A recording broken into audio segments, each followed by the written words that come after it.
All right, ladies and gentlemen, today's guest is a very unique young man that I happened to come across while I was at the farmer's market here in Hawaii. And the very first thing I noticed about him was how vibrant and positive he was and how passionate he was about the products he was selling. And that's what got my attention. That was the first attention grabber. And then while he was explaining, he was even more passionate than when he appeared to be. And then we started talking a little bit, and as I got to know him a little bit better, it turns out he's doing a lot more interesting things than just the things that he was selling, which they already are interesting. And we're gonna dive into that.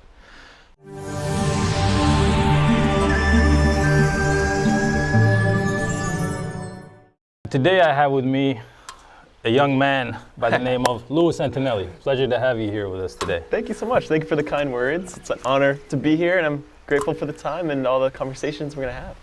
Yeah, I mean, you've already shared quite a few interesting things with me before we start this podcast, and this is pretty much the main reason that we decided to have this interview, because he was telling me things that I would find very useful for many people around the world to get to know about. And first, let's start off from your background, and if you could tell us a little bit more about yourself so that the listeners and viewers can know who they're listening to. And Absolutely. Then we can dive right into all the details of the business that you're doing and also the farm that we're on here and how everything is. So Yeah. if you could tell us a little bit about the background, and then we'll dive right into it. Guarantee, my man. Yeah. So right now we're in Kilauea, Kauai. We're in the sun.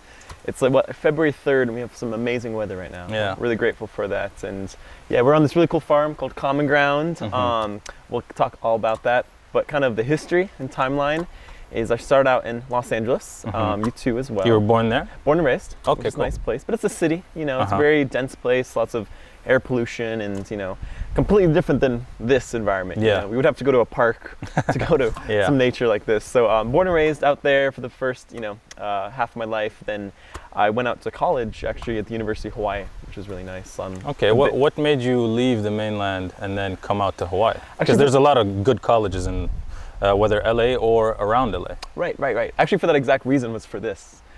For fresh air, clean food, good people. So you've always been conscious of that since a young age? Absolutely. Which you already are still at a young age, which is also quite impressive that you're paying attention to all these things from this early on, because a lot of people, they start to notice it only after they get sick or after something happens. That's a good point. So how old are you now? I'm 23 right now. Very actually. nice. Yes, so Yeah. that's a good point. Usually people get into health when there's a disease or there's a reason to, Mm-hmm. but I started off in LA just with like the vegan movement. Mm-hmm. Kind of everyone has been like raw vegan, and that's a big trend right now. At what age did you start being conscious of those details? Around high school, 14, Uh-huh. 15, and then just learning about kind of conspiracies of our Hmm. food system and things like that at a very early age, and wanting Like to step factory back. farming and whatnot? Exactly, all Okay. the toxins that are in our grocery stores and Mhm. fast food, and so I went from like the standard American diet to veganism really quickly, and I felt great. I think everyone feels good when they start eating fresh How'd you fruits. start those conspiracy research rabbit holes? YouTube, or some people yeah. were talking to you about Actually, it? Or? a lot of, I grew up, I'm 23, so I was born in the year 2000, and so Uh-huh. Instagram and YouTube is such a Yeah, prominent that helps form a of lot. information, but a lot of it is misinformation. A lot of it is people trying to push their own agendas and Mm-hmm. ideology that's not really based in truth, in fact, and that's still going on today. So I was very naive back then and narrow-minded, so it's kind of good to have discernment when you're researching. Did your parents play a role in this, or was this just you on social media?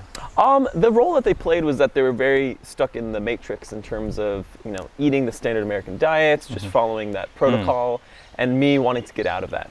So they didn't really have the same mindset as... Do you have any siblings? I have an older sister. Okay, Yeah, is she on the same track, or? She's been standard? health conscious as well, Okay. but I kind of took that holistic health route where they're still stuck in that kind of Western medical system route. And so I was learning about holistic modalities of using herbs and plant medicines to really heal yourself and detoxify your body. That's one part of Los Angeles, is that there's so many toxins in our water, in our food, in our air, especially in these dense cities. Like I worked at a water filtration store. Oh, that's very interesting. And so that was one of my first jobs, and because Los Angeles, people have to buy their water in 5-gallon containers and bring it home to drink it, because the tap is full of fluoride and chlorine and all those hazards, and people don't realize, because they're these invisible particles, that they don't taste like anything, even in your shower. So it's really good to get a shower filter, water filter, and drink, reverse osmosis. Because your skin is your biggest organ. A lot of people think only drinking water is needed to be clean, but actually also the water you put on your body makes a huge difference. Absolutely. Especially in your hair, really affects your skin, your epidermal layer, and your probiotics that are on your skin as well. You're saying a lot of details that that's not very common for a person of your age, which is something that I highly respect. And I look forward to see what you're going to be in 10 years from now, because you're already on a very good start. I appreciate it. And let's circle back to the university. You decided to come to university in Hawaii because you were already aware of everything that was happening in LA. So I looked at the map of America and I said, which place has the best and cleanest air and cleanest water and a good environment that's actually conducive to human health. Because being under artificial light in a concrete jungle without any nature like this, it's very difficult to really thrive. I mean, here everywhere is nature, and there's little houses in between nature. In LA, it's the opposite way around. It's all infrastructure and then some nature here and there. Exactly. So we had to get out. You made the right choice. Right. So I went to the Big Island in Hilo, which is a beautiful place. It's this old family town, really rainy, one of the rainiest cities in America. And it was really beautiful. It was nice to get out of the house, and then I studied environmental science. In university? Yes, and agroecology. Nice. So it's great because in Hawaii, you could throw a seed in the ground and it turns into a plant in a matter of days. So I studied that at the university there, did some research projects working with algae and like spirulina. Oh, nice. And I got into different health projects out there. And then COVID happened. So then I moved to Cal Poly up in Northern California at Humboldt, in which I finished my degree in ecology and soil science. So then I really narrowed my research down into focusing on environmental hazards, especially with agricultural, farm fields with all pesticides and herbicides. And then that kind of just led me down my path of just researching how these toxins are affecting our bodies, how we can get rid of them, and how we can get better foods from the right farms and clean environments to really feel our best selves. So you studied the details of the process that the food goes through so that you can choose which ones are most conducive to our health. Exactly. That's very detailed. Right. Yeah, right. And that's also something that is highly needed in this modern world that is full of chemicals. That, of course, for a person that's not as researched as you are, we might not understand what's going on in the soil. It could say, for example, oh, it's organic or it's non-GMO, but there's a lot more layers to it that you've studied, which a regular person that's not very detail-oriented in this specific field, they wouldn't be aware of it. That's true. That's true. And I think a lot of people assume that green circle of USDA organic is safe, and there's that binary concept where conventional and organic, one is bad, one is good. And people think there's the villain and the hero, but really it's a lot more nuanced than that. How so? Can you elaborate on that? Because I, for example, I'm not very aware of the details. Yeah. I'm aware of things that are organic and then GMO. But the details of the details, here in America, for example, you guys have a lot more layers than we do around the world. And I've noticed there's a big difference here, for example, between free range and then cage free, and then I'm talking about eggs. And there's a lot of labeling that goes on that has so much meaning to it. And if you can elaborate on what those layers are and how we can discern them. No, absolutely. Yeah. Egg labels are crazy. That's a whole other world, you know, brown versus white. And, but first off, there's the government wants to promote food production. So they're going to allow food production in terms of factory farming or food production regardless of how you do it? Regardless, yes. So that means their regulations are very relaxed. Because the more the government's going to regulate it, the less food that is going to be produced, that could lead to empty grocery store shelves. So that's why we subsidize corn and soy, and that's why meat is so cheap. So what that means for the USDA, certain organic practices can still use organic pesticides, organic herbicides, and still destructive methods. But still using the label of organic. Correct. Exactly. That's very deceptive. So, like copper sulfate, there's a lot of things that are used in the organic industry, especially in mass. For example, I went to a carrot farm in California, and the guy was showing me the conventional carrot farm. It was just thousands of rows of carrots, and then there was one buffer row of like hedges, and then thousands of rows of carrots, of organic carrots on one side. So conventional and organic, they look the exact same, they have the exact same methods, except one of them uses a conventional, cheaper pesticide, another one uses an organic, more expensive pesticide. It's the same exact thing, they harvest it, and obviously there's crossover, there's contamination, but people are paying a lot more of a higher price for that organic, even though it's technically the same. So for me, my kind of philosophy is not choosing either of them. Either growing your own carrots, which is very simple. We just sowed some seeds the other day in our garden, and or going to your farmer's market and buying from that small farm, not the one with 1,000 acres, but the one with just, a dozen acres, who's actually caring for the soil, adding minerals, adding organic matter and the nutrients that actually grows the sustenance that you were looking for in the carrots, and paying that extra dollar to that local farmer. Because if you don't pay that extra dollar now in terms of better quality food, you're going to pay it later in terms of a doctor's bill. Of course, absolutely. And then that doctor's also going to give you other chemicals that might have other side effects that you're going to pay even more for. That's true. That's true. And that actually goes into the point that we're not paying for the true value of food. So that conventional carrot field, each carrot costs that, a farmer a penny to grow. So he could sell it for, 30 cents. Yeah. And he has a huge profit margin. Exactly. So the real value of food, because the economy of scale is completely been cut down. And especially with shipping and transportation and whatnot, the actual impact that it has, whether it be on our ecosystem. The shipping itself can add a lot of, depending on where it's being shipped to, that can also have a lot of chemicals that get put into the product or the produce so that it can stay quote unquote fresh until it reaches the destination. And that perhaps it was grown very well, but through the shipping process it became toxic. Well said. No longer as organic as it was advertised. Right. And a lot of international food that comes into our ports has to be quarantined and gassed because How so? They're concerned of pests and pathogens entering our country and affecting our farmlands. Yeah. So any food from other countries is brought in and has to be quarantined.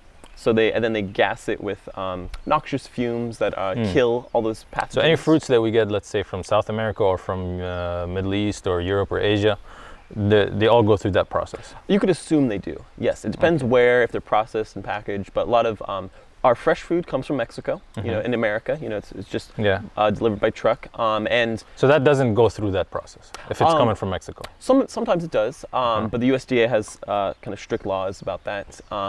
And compared to other countries, which aren't using these chemicals or these methods, which that food could actually be better for you, from better soil, the moment that you get it here in America, it's lost those nutrients because of all the, the gassing, and obviously it was picked unripe months ago. So my philosophy is just eating local rather than having to source it from farms around the world, or even from these industrial organic farms. You want to support your local small farm that's really taking care of their environment. So since you're talking about local farms, let's talk a little bit about where we are. We're in Kauai Common Grounds, and this is something I wouldn't have heard of if it weren't for you. So what can you tell us about this place, and how did you find it, first of all? No, totally. Yeah, it's a pretty cool environment. So this place used to be a sugarcane plantation. Then it became a guava plantation. And all these buildings are these big warehouses that they used to process guavas. And then Common Ground took it over and has been focused on like farm-to-table dinners. Okay. And it's really cool. So there's a restaurant here that people can come and attend, and you get the food from that restaurant is directly from this farm. Exactly. Okay. So we actually have this really cool type of dinner in which it's 100% local ingredients. Okay. So it's kind of Common Ground's philosophy as well, is supporting local farms. And we get everything down to the salt and the oil, all from Hawaii. So the majority of it is coming from this farm. We get lots of herbs and vegetables and fruits. Then we get meat from our neighbor and just other fruits that are in season from the farmer's market. But it's cool because we get salt from the Big Island, and then in Maui they have sunflower oil that they press, and we make this awesome dinner that people can come check out. So everything that a person would eat here is either from this farm itself, or maximum range would be from Hawaii? Exactly. Actually, probably within a 5-mile radius of Kauai, besides the salt and the oil, which is really so only the salt and the oil is from outside of Kauai. Exactly. Everything else is from here. Yeah, which is pretty cool. Yeah. And then so that pretty much supports everything that you were saying about first of all supporting your local farm, and second of all how clean your food is, so in terms of the shipping process and whatnot. Correct, exactly. And so I actually found out about this place online. So there's this cool program called Wwoof-ing. So after college, I worked for the USDA for a little while for doing some regulatory compliance data for some companies here in Hawaii. But then, a 9-to-5 job wasn't my, cup of tea. So you were an official employee of the USDA? No, I was actually working as a consultant for a different company. And then I had the USDA and Hawaiian Department of Ag paperwork for them. So I was kind of back and forth between these different positions. Okay. And then I came here through a website called Wwoof-ing. So can you tell us a little bit about Wwoof-ing? What is that? Yeah, so it's this program. It stands for Worldwide Opportunities on Organic Farms. And it allows people of any age to go travel for free and live on organic farms, which have the best soil and best food. So that's kind of why I do it, so I can eat that good food. And you can live here and get that food in exchange for housing, in exchange for work trade, about 20 hours a week of work. So 20 hours a week of work in exchange for free housing. You don't pay rent. Correct. Yeah. So room and board in exchange for working the land. Yeah. Which is really fulfilling because we got to take care of the animals and harvest all the food, and it doesn't even feel like work sometimes because you're out there in the sun and you're learning too. It's a learning experience. It's an internship, and it's a cultural exchange. So people from around the world are on that farm. So we have people from Germany and throughout Europe and Australia, and we get to learn about how they cook and live, and it's kind of a cool cultural exchange project. So you just apply online, and then you see which farms are looking for help, and you apply to that. Yeah. And if they approve, they pretty much invite you over, and you can stay for a day and just help out, volunteer, or I've been here for about a year or so. Oh wow, so it's been really cool. So it can be as short as a day. Exactly. So if you want to travel around the world on a budget, you can just not spend money on Airbnb or whatnot, and then you can just do woofing. Exactly, which is great. And it's so much more valuable because you got to live with the people. Usually we have these big communal dinners. We have all this. It's more integrated touristic experience, even if you are a tourist. That's correct. Exactly. So I've never done that. That's why I wanted to. You're not promoting woofing, but it is something that is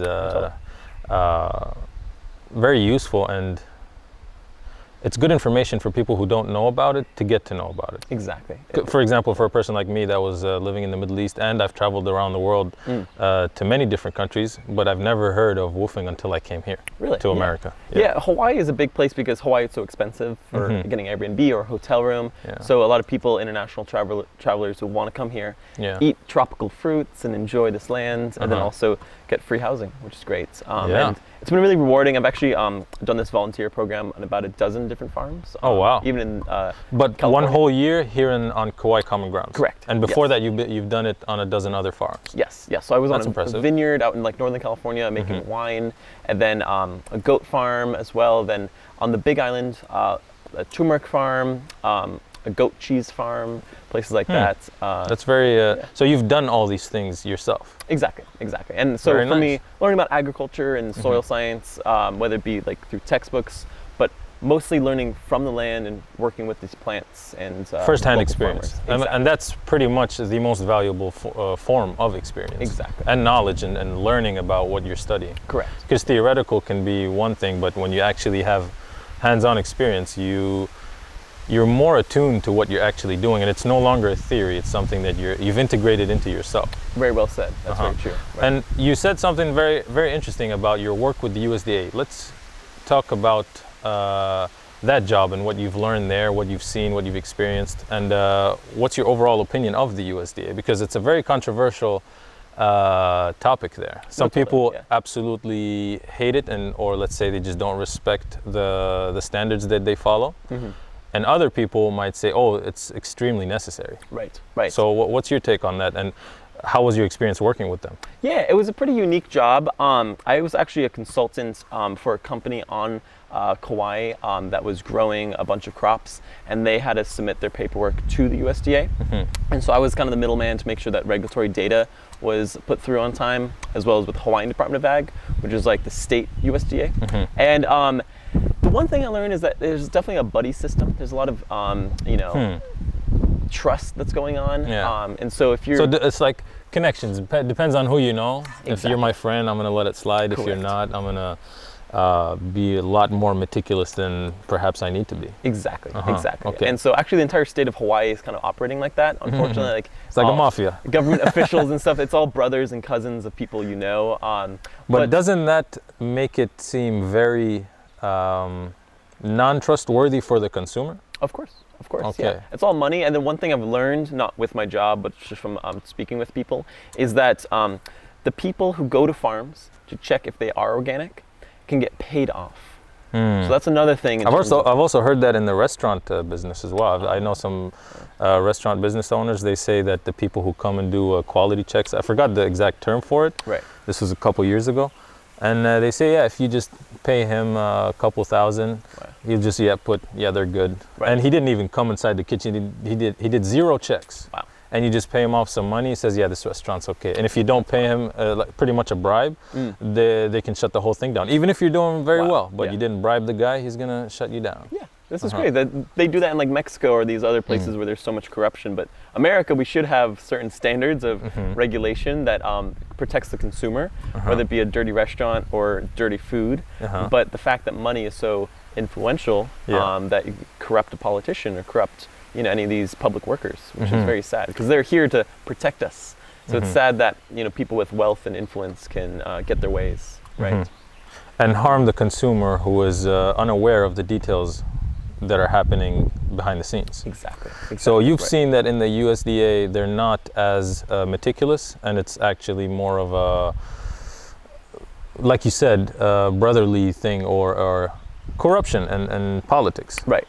I haven't had enough time directly to come to that conclusion myself, to see it with firsthand evidence. I would love to present a case for you of the amazing corruption. Through your work, through the paperwork that you were filing and the people you came in contact with, you did observe the essence of that. Have you seen something?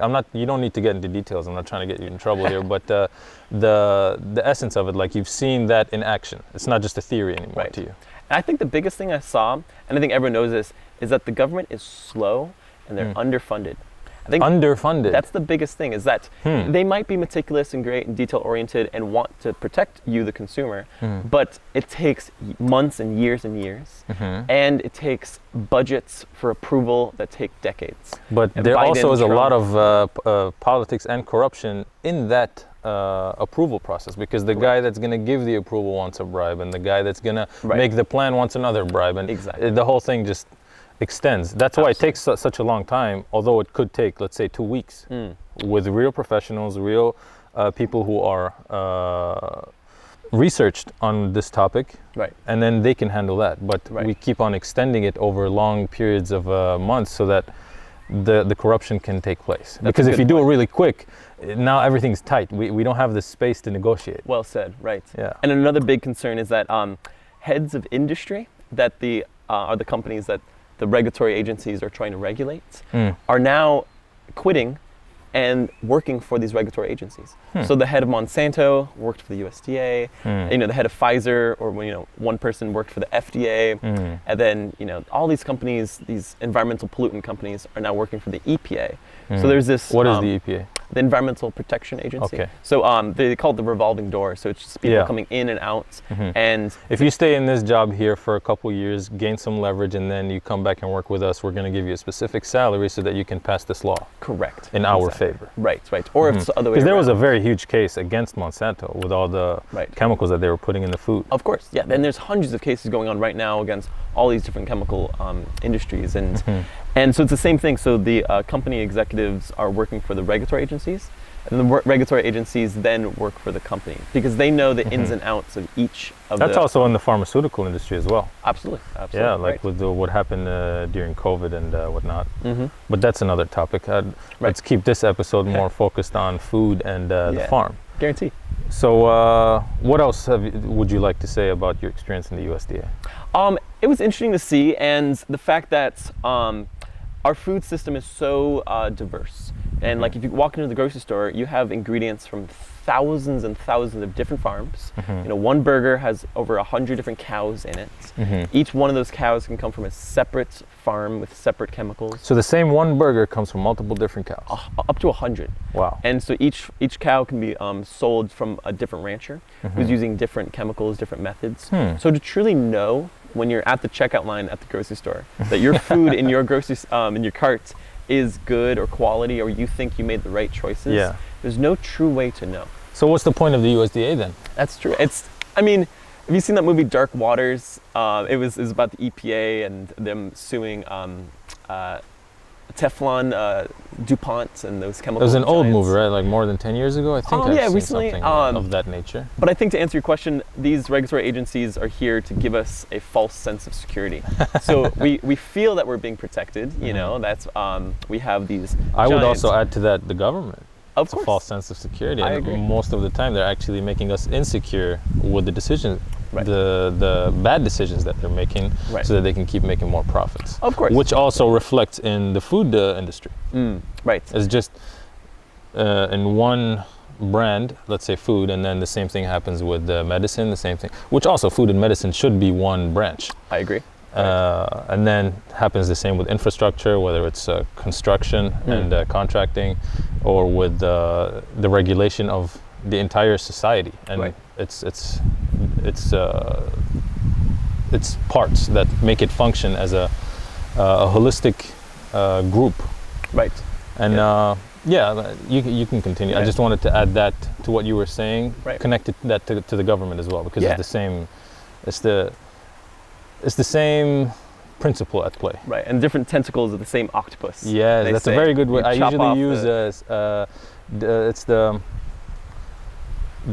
it's about the bird. Different two wings. two wings of the same bird. Exactly. Yeah, yeah. Right. The left yeah. ring, right ring, Yeah, same bird. it's still the Right. same bird. Yeah, The guys that's at the center are the ones managing those two wings to give you the illusion that you have a choice, but you don't really have a choice. The guys Exactly. at the center are the one making the That's so choice. true. Yeah. Absolutely. And even when you walk into a grocery store, you think you have choice, but they're all owned by the same conglomerates. So I think before we talk about the government, oversight, it's also about corporotocracy.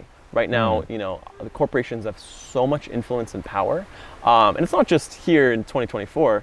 This goes back to like the banana republics and Dole has a literal military. Literally. It overthrew an entire country just to maintain its for dominance. Chiquita bananas, like Yeah. literally Nicaragua, Yeah. massacres. It's crazy, and they used to have their So own. that banana we have literally has a military behind it. Literally, yes. And so, back in the 1800s, they had their own naval force. Yeah. And they would come in and they have their own trains and post offices and grocery stores. Just to and- maintain their dominance over a specific section of agriculture. Exactly. And the land that we're sitting And on. that behavior is also extended to many other companies that do the same thing, just Well on a said. smaller scale, Right. and not to the extent that we would be aware of it. Right. And it's a colonialist mindset, too, that agriculture, people don't realize, and the food system has such this powerful force over taking over labor and transportation and lands and resources. And the very land that we're sitting on right now was overthrown for the sugarcane plantation.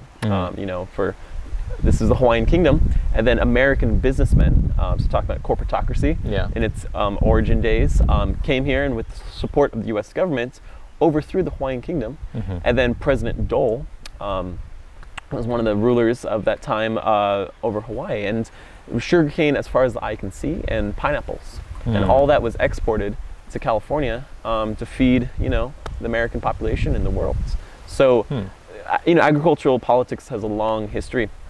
Well, the bananas, and it's destroying the planet with the soil eroding and our waterways. And being also the polluted. banana tree is a one-time use, correct? That's true, exactly. And it's all. So it's very, I wouldn't say unsustainable, but it's not the most resourceful fruit that you can plant. Of course not. No, absolutely. Especially in these tropical nations in which it's, all these chemicals are going directly into the drinking water, into the waterways, and some plants actually help us clean that water that we're drinking. Correct. So that would be more holistic to be planting certain types of plants around the rivers, let's say, and the streams and whatnot. Right. And even near the water plant, instead of pouring all those chemicals to quote unquote disinfect the water, why don't Right. you just put a plant there that does that naturally? You're going to feed the plant on one hand, and you're also going to clean the water and make sure that it's actually living water. right. Which is something I learned recently with Micah Sky in the previous interview, and I didn't know the difference between living foods and non-living foods. That's a good point. And there's also this experiment that I saw recently where a person he lit a light bulb with water. He had 2 cups of water. One was living water, the other one was regular tap water. When he put the tip of the wire into the living water, the bulb lit up. Yeah. And when he put it into the other one, nothing happened. And that just also shows how important this water is for our human body, because our body is almost 70% water. Of course. Right. So that's something that is extremely important in terms of our daily life and also our progress in terms of humanity and our level of thought, our way of being together as a society. Right, right. Yeah, and this can branch off into many different diverse topics here, but let's focus on the USDA here. Yeah, right. and what you were saying about how this is like you said, a revolving door. That's where we stopped and branched off to other stuff. Absolutely. Yeah. And the main thing is, like, these, whether it be companies or regulatory agencies, they don't care about living food. They don't care about health. They don't care about profit. Exactly. Even the minerals in the soil is a good example. Is that a lot of the times, maybe it's not just that they don't care. They're genuinely not informed. That's true. That's very true. So let's say his heart was in the right place. Right. But he doesn't know half of what you've studied in your university. And he didn't put the effort to reach out to a person like you so that he can make a better informed decision.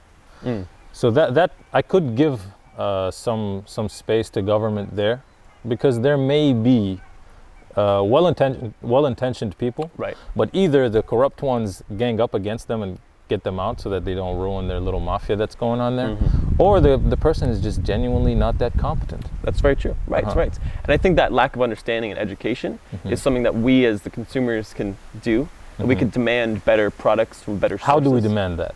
I think, whether it be social media or just education platforms in which we can, focus on, hey, this farm is doing the right thing. Let's amplify their voice. Let's give them the money. Let's support their methods.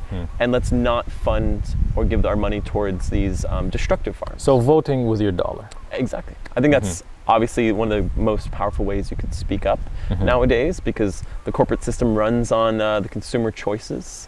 But they also try to influence the consumer's choice, let's say through subsidizing a specific company, or when you have billionaires that have a specific agenda that they want to implement, like Bill Gates and his RNA that he's trying to put into the food now. Oh yeah, right. So, and he's pretty much the biggest farmland owner in America right now. That's correct, right. And that's a very big problem for people who want to maintain a certain level of integrity and connection with nature, which obviously he has no idea about. Or he has an idea, but he's not in alignment with what's in our own best interest. Of course not, right. And so you were saying voting with your dollar and supporting through farmers markets. And how else can people promote a healthier lifestyle for themselves and for others? And given your experience here, you have hands-on experience. What can you promote about this type of lifestyle and the differences you feel compared to another person that is on a standard American diet? Right. I think taking sovereignty back and taking control over your food system, whether it be... That's a big word. Yeah, right. Yeah. And many people don't even have that in their vocabulary. Of course, right. I mean, in a modern, city, you have multiple different types of grocery stores with different price ranges, different sources, different marketing. One's better than the other. So it's, as a consumer, it's very confusing, and there's so much information out there about what food to eat, what food to avoid, doing this and that. At one point, they were saying they lobbied for cigarettes to be promoted by doctors. Of course. And the same thing, there's also this milk conspiracy that the milking industry or the cheese and the dairy industry, sorry, they lobbied so hard with the US government to completely change the perception of the public towards their need of cheese and milk.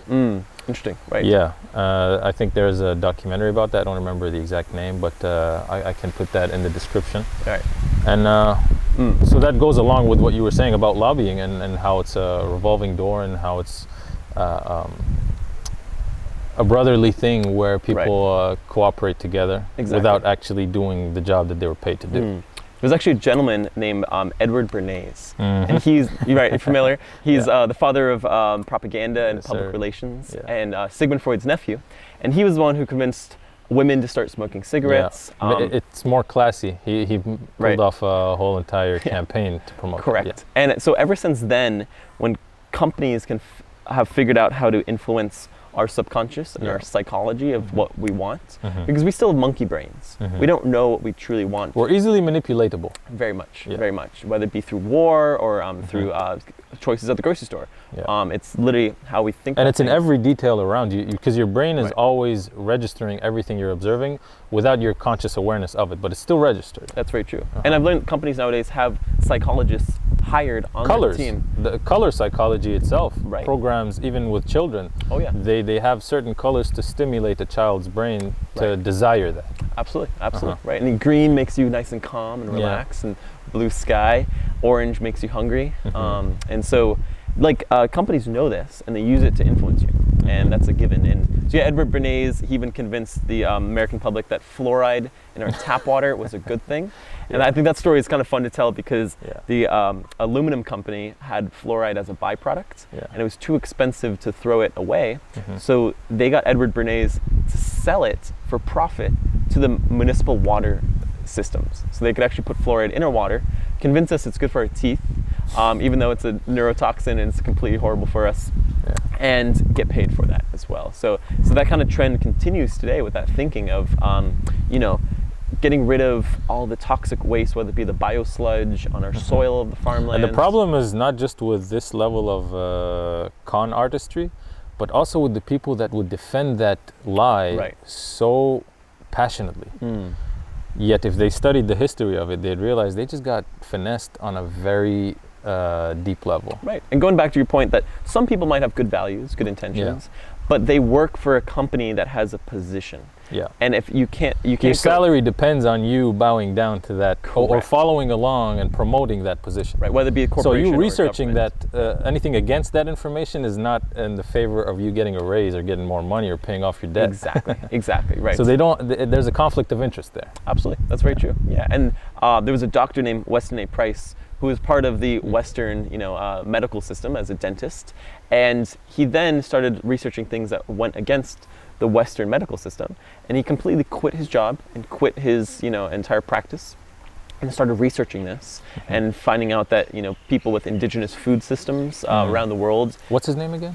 Dr. Westin A.Price. Westin A.Price. Correct. Okay, I'm going to research that. Yeah, really cool story because he found out that all of our modern diseases, especially from dental diseases, heart disease, high cholesterol, is coming from the modern Western diet.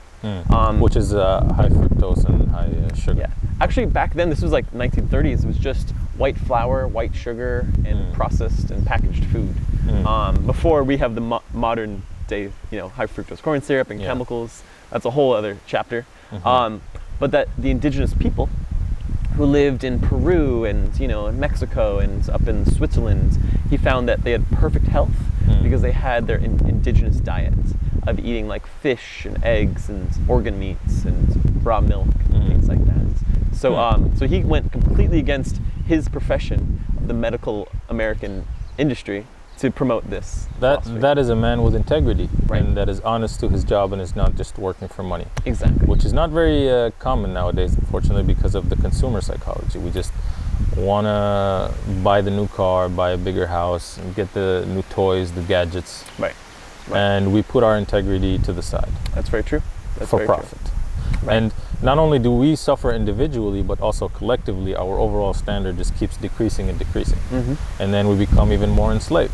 Absolutely. So it's not just when we overlook something and say, oh, what am I'm just one person, I can't make that much of a difference.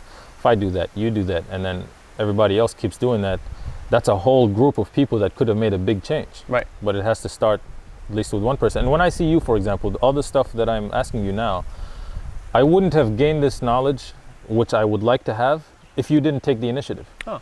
So even if I just came here, but you've been doing this for years, we just met a couple weeks ago. Right. So I am very grateful that you've done all this work and didn't decide to be like the rest, so that when I have questions, you have the answers. Oh, beautiful. So that's something that I would, first of all, highly respect and appreciate about not just you, but everybody who is working on themselves and trying to learn more about how to be living in harmony and improve their health, while also sharing this information with people who like it. Because you could easily gatekeep all this information. You tell me, oh no, I worked so hard I studied so much and I spent so many hours and days of my life working hard to get this information. And for example, we're doing this interview for free. You didn't ask me for a single dollar. And a person with that level of knowledge might say, oh no, I'm only going to do this for this price, or they're going to gatekeep. Right. And that just keeps us in that vicious cycle of seeking profit over adding value to people. That's very true. And when you do add value, you automatically and indirectly will get the profit back. Yeah, right. For example, somebody, let's say in a high position that listens to you right now and what you're saying and your eloquence and your understanding of these details, you might just get a job through this. That's but very good. People point, might say, oh no, I want to get $1 for every single contribution I make. Right. And I don't think that's a very healthy place to be in. Right. I'm not saying you should be taken advantage of, but at the same time, it's always better to add more value than you take. Exactly. Yeah, and I think that concept of value is important because it's not just financial data in the moment of like, I want X amount of money now, but it's promotion. It's, sharing resources, sharing connections, because you're an amazing value to me, it's amazing to have this outlet to have this information. I have share. specialties that I like to work on and develop. Right. We might not be the same in terms of our interests, but we both need each other's specialties. Right. For example, I have the camera, I can speak to you, give you a platform to talk and whatnot. And you're more comfortable in the farm. Let's say I might not be as comfortable. Right. So you can focus on that, I can focus on this, and then we both come together and we share that with the world.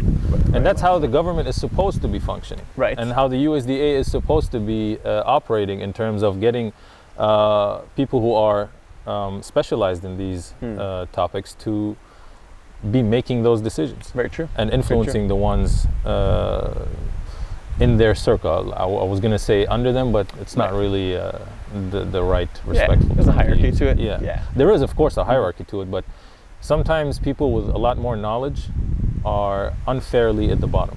That's very true. Because they're not from the right family, they don't have the right skin color, or they're not friends with the boss or whatnot. Of course, there's always going to be special interests there.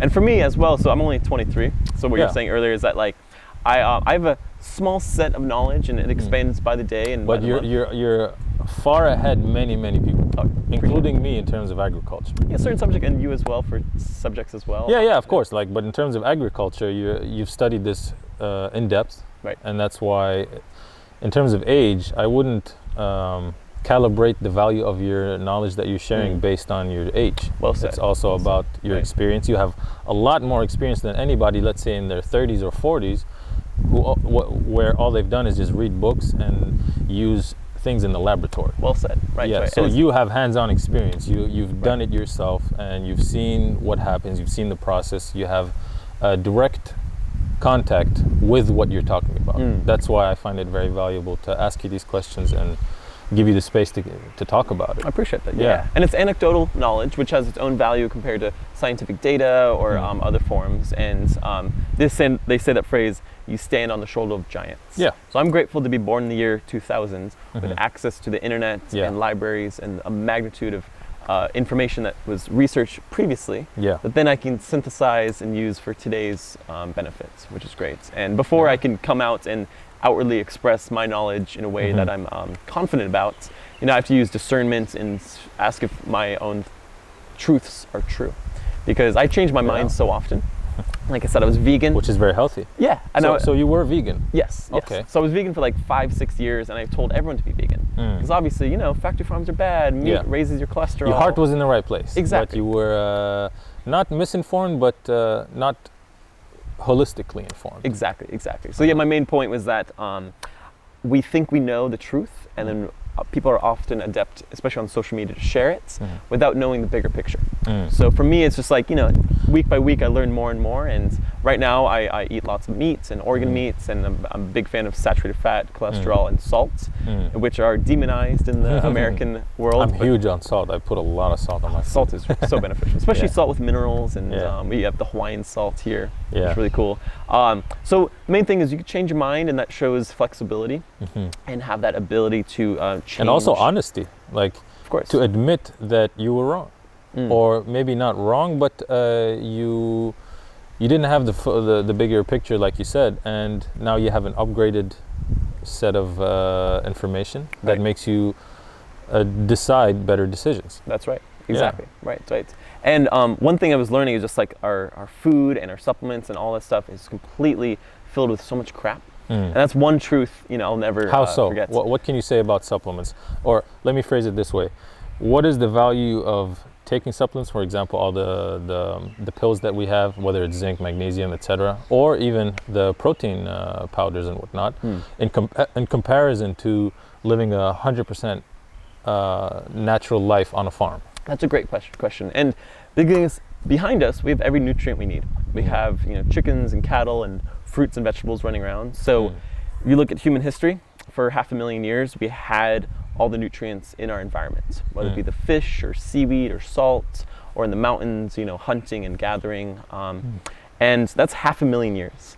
And then agriculture came out 10,000 years ago, which is very recently, if you look at the timeline of human existence. So 10,000 years compared to 500,000.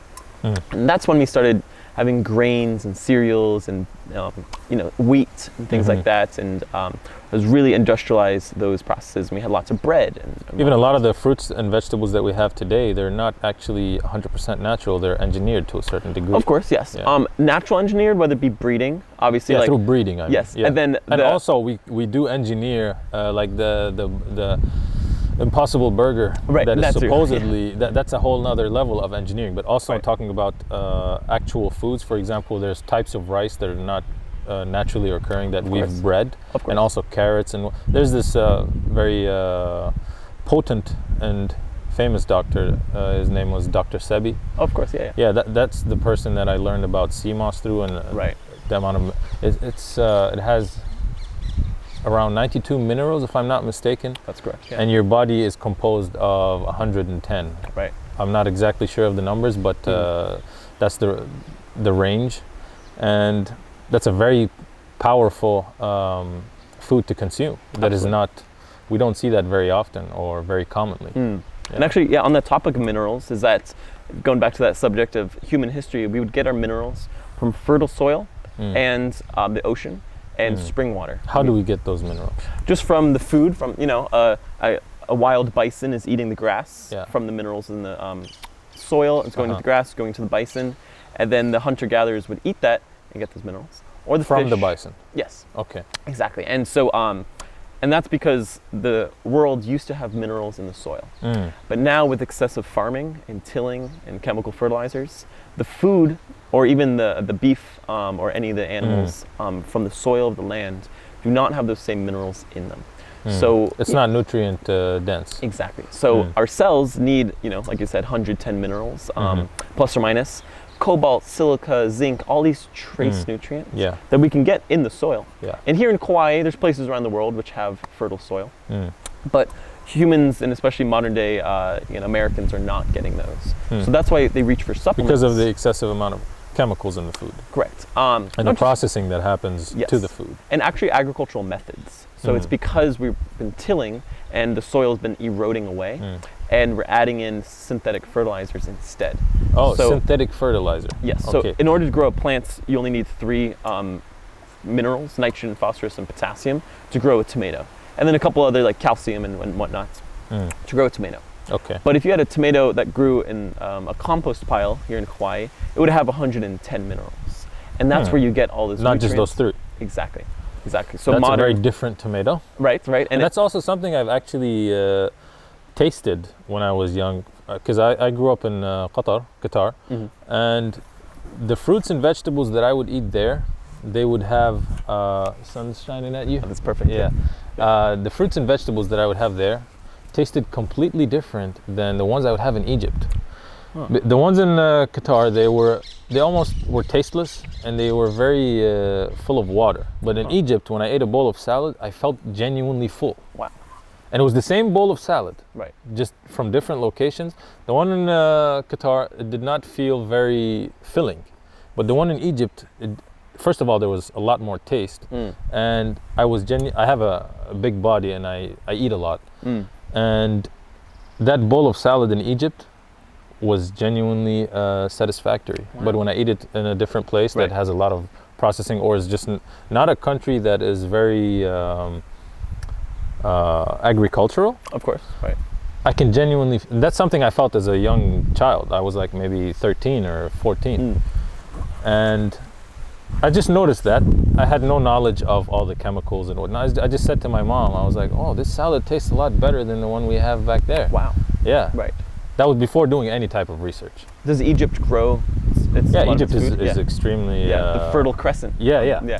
Actually, that doctor I mentioned, Dr. Westin A.Price, he studied dozens of indigenous people around the world. And he said the healthiest people he's ever met were the indigenous people in the early 1900s in Egypt.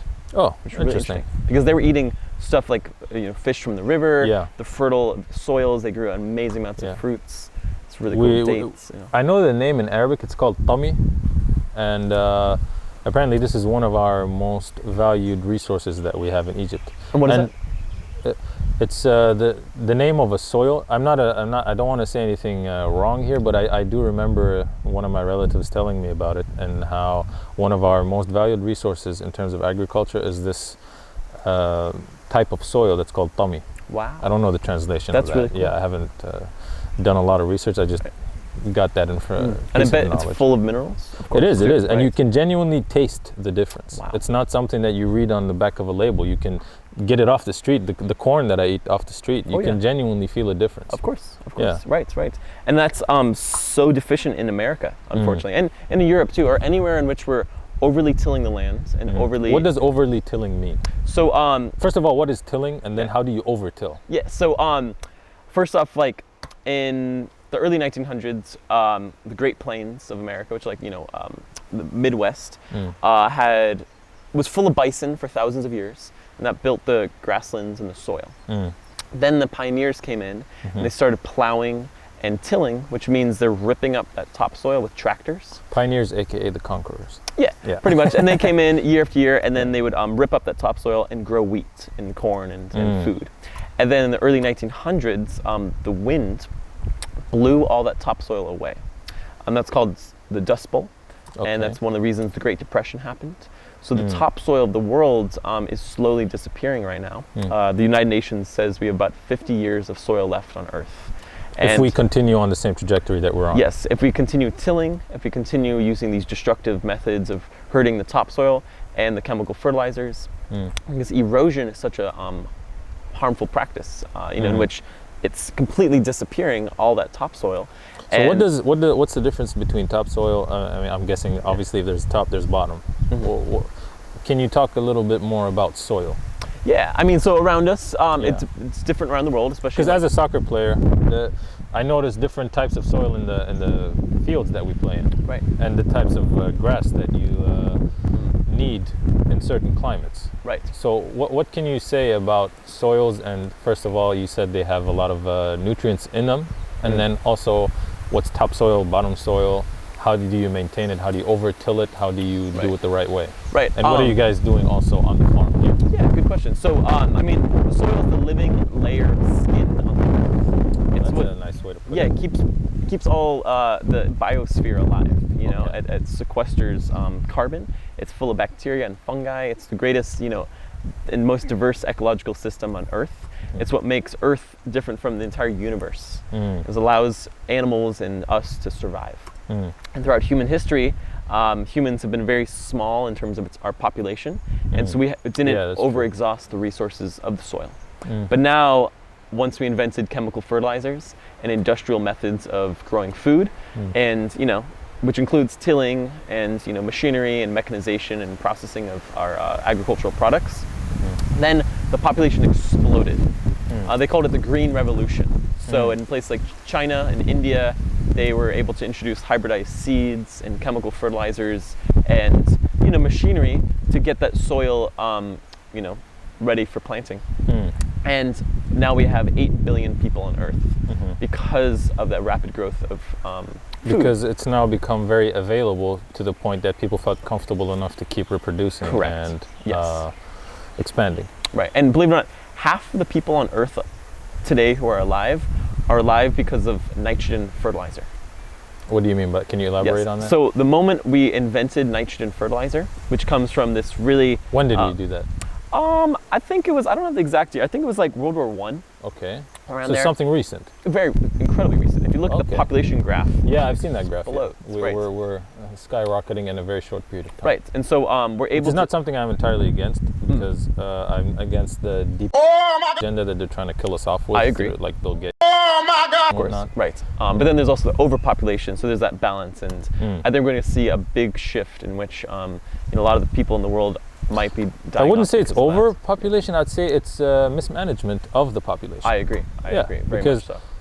Higher numbers of workers can also be translated as higher production. I agree. If you teach them and guide them and employ them to the right places where they can add value, this world can transform completely. That's true. And if there's more people like you, more people like me who are putting in the work and taking the initiative and getting the knowledge and learning and being more open to receiving guidance, if there's a lot of people like us, how would the world become? Exactly. And a lot of people who have integrity and honesty, not to take that bribe to just look the other way and whatnot. Right. That would solve the quote-unquote overpopulation. Right. And just like all the billions of dollars that they're spending in wars, for example, homelessness can be, in America alone, would need 20 billion. Right. Just the aid that we've sent to Ukraine is 165 billion. Right. So that's obviously not a lack of funds, of course. Because you earlier said that the government is underfunded, which I was surprised to hear. Right, right. But apparently they have billions and billions of dollars to fund wars. Exactly. That we are genuinely not interested in. That's true. Yet the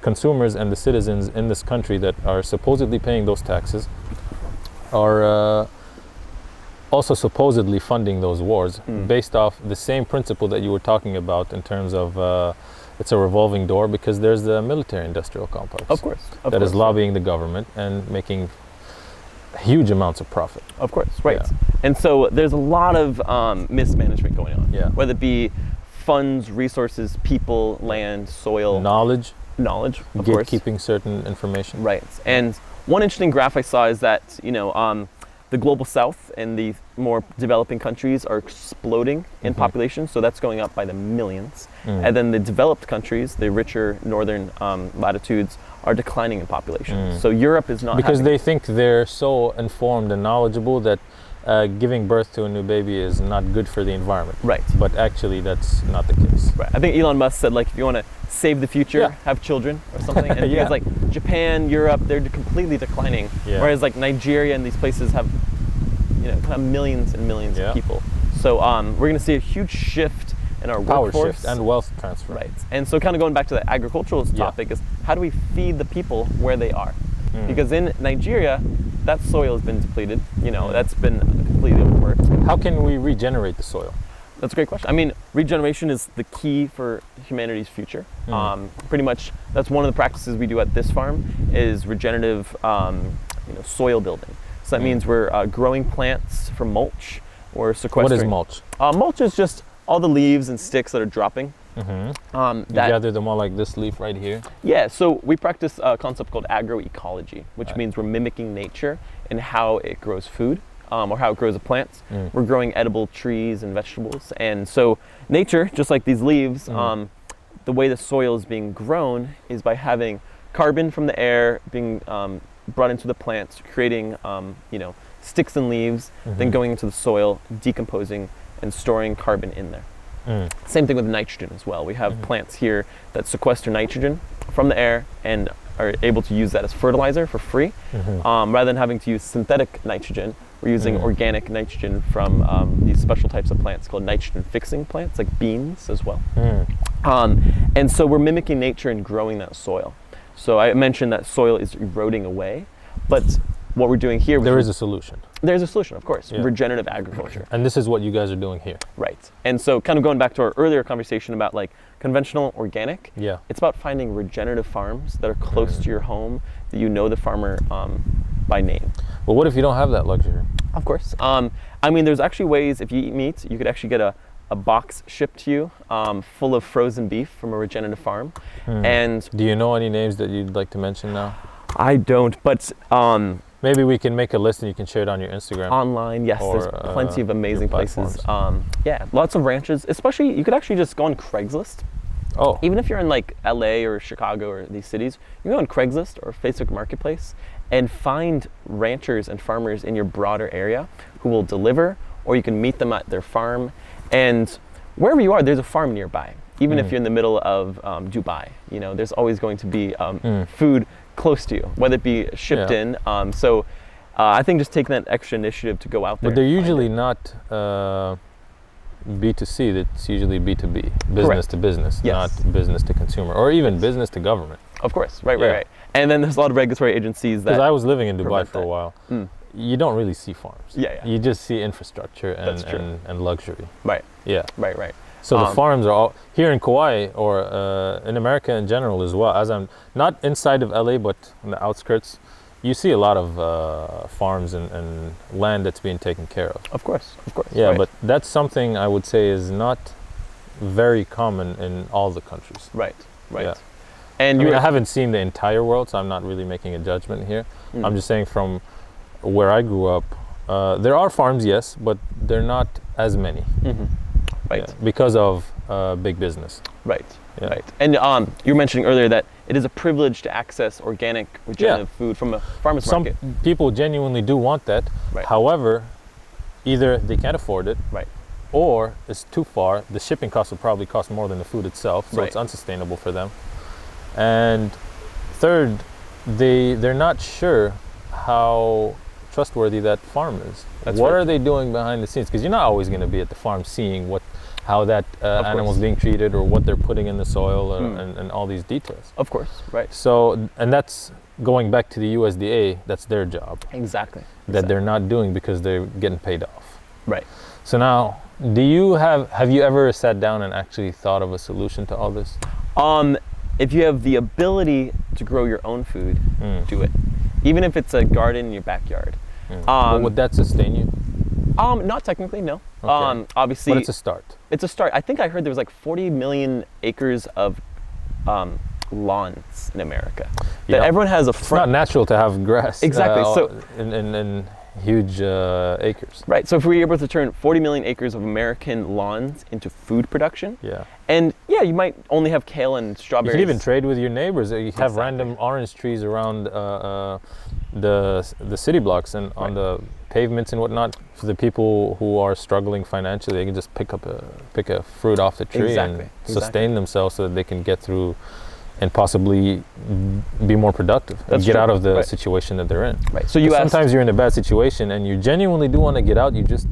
You're tired. Right. And so it's incredibly difficult to grow 100% of your own food in your backyard. And you asked if that's actually sustainable, which is totally not. But if everyone had that small plot of land, they grew a couple things and they traded with your neighbors, just like you said, just like we did in the agrarian And we would feel communities. good too to give. It feels good to give others. Absolutely. And everyone has. And it would build community, it would build relationships too. Absolutely. And during World War II, the government had people doing the victory gardens, if you're familiar. What is that? I don't know. In World War II, the food system was very limited in America. There was rations on gas and certain imports. So they actually had Americans take their front lawns and backyards, build garden beds, and they gave out a bunch of free seeds. And they had all the housewives at home and men as well grow thousands and thousands of pounds of food for their communities as well. So they called it the victory gardens because a nation's food supply is determined, their health and their wellness. And so America was scared that our imports of food was going to get cut off during the war. Yeah. So we focused on internal ways of growing food, and so people are starting that. But then we stopped that. By necessity. We were growing it because we had to. Yeah. But then since we started importing more food that was cheaper, things got better. We got lazy. Exactly. Yeah. So it's harder. Laziness is a huge factor in the way the world is. Of course. Yeah. Of course. And even in the terms of corruption, if people who do notice the corruption but don't do anything about it, there may be a lot of different reasons, whether because they're going to get threatened or something's going to happen to them or their family, or sometimes they're just too lazy to go through all the effort it takes to file that report and to put the action behind stopping that corruption. Right. Even if you can, you're fully capable of doing it, you're just like, it's not my battle, or I'm just not gonna. It's because it takes effort. Of course, it takes a lot of dedication and follow through to actually make sure that these people get held accountable. Exactly. Even if you know, but you don't do anything about it, now you're somewhat complicit because Right. you had the responsibility to stop it and you didn't. Right, right. Yeah, so I think it's, MLK had a quote like, if you're silent in the face of injustice, you're complicit with it yeah, as well. even So you have in to speak up. yeah, even in our tradition, there's a saying that goes, "الساكت عن الحق شيطان أخرس." The person who is silent about the truth is a silent devil. Wow. Yeah, Right. That's true. because a lot of times, if you, let's say I'm doing something really bad, something really wrong, whether I'm aware of it or not, I'm going to leave that part out. Right. And you know that I'm doing something wrong, and you didn't correct me in any way, whether verbally or in terms of action. Now you actually let me continue in this mistake. But had you done something to correct my ways, first of all, you would have helped me, and also you fulfilled your responsibility of the knowledge you have. Right. Because let's say I genuinely did not know what I'm doing, like a child. Right. A child, they put something in their mouth, they're trying to swallow something that they're not supposed to. It is our responsibility to tell that child, this will kill you. Right. Or just tell them no, and then later on in the future, they realize why we said no. Right. Yeah, and that's the responsibility of us as individuals, regardless of our political position, Right. to speak up at least. Uh-huh. And not be so afraid of being ousted or laughed at or whatnot, because a lot of the people that are laughed at now, in retrospect, down the line, you're gonna realize they were the people that are actually trying to save you. That's right. And they were doing the right thing, but you were too busy on a bandwagon believing the mainstream media. Well said. Yeah. Right, right. Who do have a funded agenda to take you and your attention in a certain direction. Right, right. So to go against the Edward Bernays public relations Yep. dogma. That's why it's very important to know about these things so that you can then identify them when they're happening. Correct. Exactly. Exactly. And having these conversations, having this education, Yeah. so that way you could promote your sovereignty, because that's what it's all about. There's a lot of collectivism going on, whether it be, Democrat, Republican, or organic, conventional. You have to be in these camps. But the sovereignty of having your own beliefs and own thoughts and discernments, and speaking up, like you said, and having the truth. But also the knowledge before you speak up. We don't just want Right. random morons talking everywhere, and then it's going to get too crowded. Exactly. Yeah, Exactly. that's why working on yourself is a prerequisite for you having a relevant opinion. Right. That's very true. Yeah. That's true. For example, if I were to come, I wouldn't start I would not give an educational video about the farm, because I'm not that much of an expert. But I'm happy to give you a platform and get the camera and do this, because you're far more knowledgeable than me. So it's my responsibility to get that information out there. Of course, right. Yeah. And I think that's one of the beauties of these technological outlets, is that we can give people the space to share their expertise. Yeah, that's why I find technology very valuable. A lot of people say that they don't feel very connected to nature when they're around technology and whatnot, but technology is nature. Electricity is nature. Right. It's just a condensed and highly sophisticated form of nature that is serving us in a specific way that we've designed. Right. Like a hammer is just a very basic design that we've built to fulfill a certain purpose. Right. The phone is not good or bad. It's just how you use it. The same thing with the hammer. You can build a house with a hammer, and you can also break a person's skull with it. Well said. It just depends on how you use it. That's very true. That's very true. And looking at society, unfortunately, the majority of people are using it in the wrong way. And the Facebook, Instagram, people have completely taken over our subconscious. So the iPad babies, all the children who are instant dopamine gratification, in 50 years. We're talking about the future of the human race with resources and we are the future, and the babies. Of course. So I'm a little concerned with technology negatively influencing people's brain circuitry, and then them growing up to become working adults. And the result of that damage. And then the societal impacts that we're going to have. Yeah. It's going to be interesting, right? Yeah. It's concerning. And then our workforce is not going to be focused on plumbers and car mechanics. It's going to be focused on more niche technological subjects and stock trading. So, but one point I did notice about America, for example, that I have always been avoiding America in general because of the research I've been doing and all the things that you're talking about, all these chemicals that you have here. For example, the same product in America has a lot more toxic ingredients than the exact same product from the same company, let's say in Europe or in a different location. That's right. That was one of the reasons I was always avoidant of the US, although I am a citizen. And when I came here recently, this July, my eye was open to something I didn't see before coming here, which was because of the bad market and the bad business that is going on and the toxicity, it actually created a market for extremely healthy products. Well for said, example, right. here I find raw milk, genuinely raw milk, and there are entire stores and grocery stores focused specifically for that niche of really healthy food. Right. And that opened my eye to the fact that regardless of how bad things can be and how toxic a thing is, it's going to create the space for a healthy alternative to fill that space. And that's something I appreciate about America, and one of the reasons why I chose to continue staying here is because as much as there's bad, I'm also having much more access to very good. Of course. And that's something that is very, it's almost like a paradox, but it's also, it shows you the balance of life. And that kind of comes what into you would focus on. Yeah. Of course, right. And consumer demand is really pushing that. It's Yeah. because we have so much crap in our markets, and the majority of Americans, especially in like the Midwest and places, are going to gravitate towards those.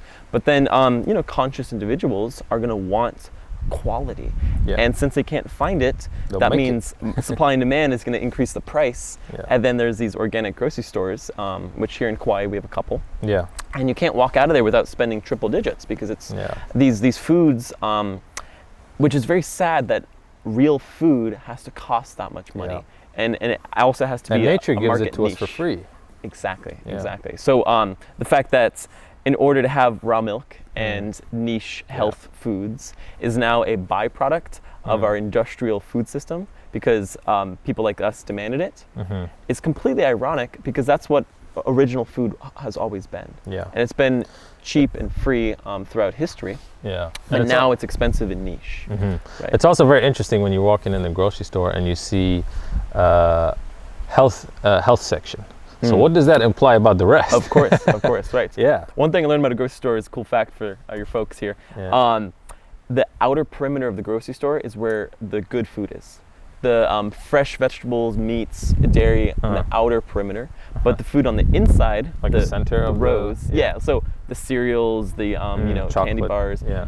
Those are the things that are preserved and packaged that are bad for you. Never noticed And the that. perimeter is Okay. where the things that are fresh are. Isn't that interesting? I never analyzed that. Right, the but layout, I'll try to notice that the next time I'm in there. Yeah, that's pretty cool. And kind of on that note too, is that you were saying that like there's all this crap in our food system. Same thing with our supplement industry. Is that like let's talk a bit more about that. We didn't dive into that difference between having supplements and also eating completely from the ground. Absolutely, yeah. The supplement industry has been very corrupted as well. People think it's the pharmaceutical industry, and then they could take supplements to get healthy, to get out of it. But the medical or to balance it out. Right. Yeah. But they don't know that the pharmaceutical companies are also creating supplements as well. That's a lot of the ones in the stores nowadays are all from Nestle and a lot of these, larger. Nestle's a whole trip by itself, That's even true. with the water. Nestle's crazy. Yeah. So to find quality supplements, it's very difficult. And supplements. How would you define the term a quality supplement? How would you identify a quality supplement? Yeah, I mean that it's sourced from a natural source. Not made in a lab. Not made in a lab, although there is context and nuance that some lab-made, magnesium or B vitamins can help people with chronic conditions, and because there is sometimes certain value to the Western medicine and its structure, and not being always using holistic methods. Sometimes, let's say if you break a bone or something, sometimes you do need that hospital structure to do certain things. But overall, prevention is better than cure. I agree. And living a holistic, natural lifestyle, and also strengthening yourself to the point where you don't need a hospital. And yeah, sorry to cut you off on that thought, but I wanted to get that. No, I agree. out. Yeah, there's totally pros and cons of Western medicine and holistic. And I always look at the timeline again, whether it be with agriculture, food, but also with medicine. Is that with traditional Chinese medicine, or because that could be considered a supplement too. Of course, that's very true. That's they call it nowadays alternative medicine. Right. Which actually that's supposed to be the main one, and the hospital is supposed to be the alternative. Exactly. And especially when you look at the timeline, right? You get traditional Chinese medicine, Ayurveda, for like 4,000 years. Then you have these indigenous practices of using herbs and plants. And obviously, if you broke a bone, they would use splints and other ways to maintain that structure. Even birth, that's a whole topic that has been taken advantage of in a very bad way. Very. Even the way they give birth on their back and whatnot, that's a whole other topic. I'm going to be interviewing a doula soon, so interesting. I'll keep that for another expert so that she can talk about that. Absolutely. But, I heard squatting is good. Yeah, for that, right. And going back to supplements and identifying quality supplements, and also how that what you were saying about the food and then making up for it with supplements. Absolutely. And you asked me about an hour ago, if you were to eat food right off the farm with fertile soil, clean water, coconut water, all the good nutrients from the land, you could probably get everything you need, right? But modern problems require modern solutions. They say, so a modern problem is stress, or But doesn't working on the farm with your hand ground you enough and takes away that stress? Of course, yes. But if someone were to come here with perfect health, they can maintain their perfect health with the perfect soil and perfect water. So, but that's top 1% of the population. Yeah. But right now, people living in the modern society, even Wi-Fi, electromagnetic fields, and whatnot are affecting our cells' ability to function. We're all coming from cities that are full of toxins. So it does require a certain level of extra input to our body. Is that where supplements come in? Exactly. So food and water can... So you do recommend people to take supplements? It depends on what their conditions are and what their needs are. So I think everyone in the world... And their body types too. Yes, absolutely. Everyone needs to detox because we're full of these heavy metals and fluoride and neurotoxins. Involuntarily. Right, exactly. They're all around us. Unless you were a baby born and raised here in Kauai without any vaccines or anything, and you've had a pure diet your entire life, you might be fine. But everyone has a limitation in their body, and everyone needs, What do you mean a limitation in their body? Our cells aren't functioning properly. We're not getting enough of the nutrients that we need because, like I mentioned, the minerals in the soil have been depleted. Our water is not pure. But doesn't the body regulate itself? Because this is the highest level of a supercomputer that we are embodying. And the more we get to know the user's manual of this supercomputer that we're using, the more it can serve us, and the healthier we will feel, and the more productive we can be, and clear-headed that we can be. Absolutely. So from your background in LA and then living here in Hawaii, did you notice a a noticeable difference between yourself in different environments? Oh, absolutely. Back in LA, I've always had brain fog. Were you taking supplements in LA? I was. Okay. And are you still taking them now? Yes. Okay. And not just supplements, but a lifestyle change. Going to the sauna, running, exercise. There's a lot of modalities, lymphatic You were not drainage. doing that in LA, or were you? I was learning about it as my years went on, but I definitely have focused on that more recently. So, and the phrase supplements, kind of lumps together all like the generic brands of, you can get your synthetic vitamin C and magnesium and stuff, versus what I call more holistic, natural, earth-based supplements. And that's kind of where my research has led to. Yeah. So in LA, you can go on Amazon, you can go to the stores, you could buy certain compounds or even herbs in a pill. You could buy Gotu Kola or lion's mane. What's your take on pills? Like that cover they put the powder in. Right. How does that digest into the body, and is that something to be avoided, or is that okay? It's contextual. Obviously, throughout human history, we never had a pill. Yeah. When we ate something, like let's just say, this grass was an herb, we would eat it and chew it, and the flavors or your saliva makes a big difference. Saliva, our body knows what's coming in. Yeah. But if this was it analyzes it in the mouth. Exactly. Okay. We can create enzymes and gastric juices to help digest that. But when we put this in a pill and surpass that, and it opens up in our gut instead, we completely block out. A big part of the process was just over chewing. Yeah. Right. I never heard that before. Right. And so I want to ask you that question. Yeah, and oftentimes the quality of those pills is coming from a laboratory that is using fillers and flowing agents. What do you mean fillers?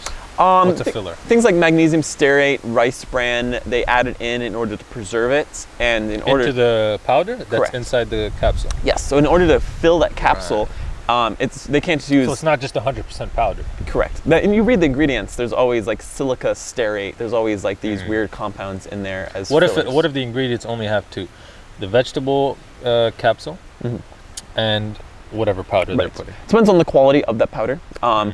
First off, all of these are made in giant factories in Arizona. You know, they're literally pumping Arizona. up, or around in these places that are not where the plants are coming from, or in China, right? And they're growing. It's just a factory. Exactly, they're growing these herbs on an industrial level using crap soil and chemicals.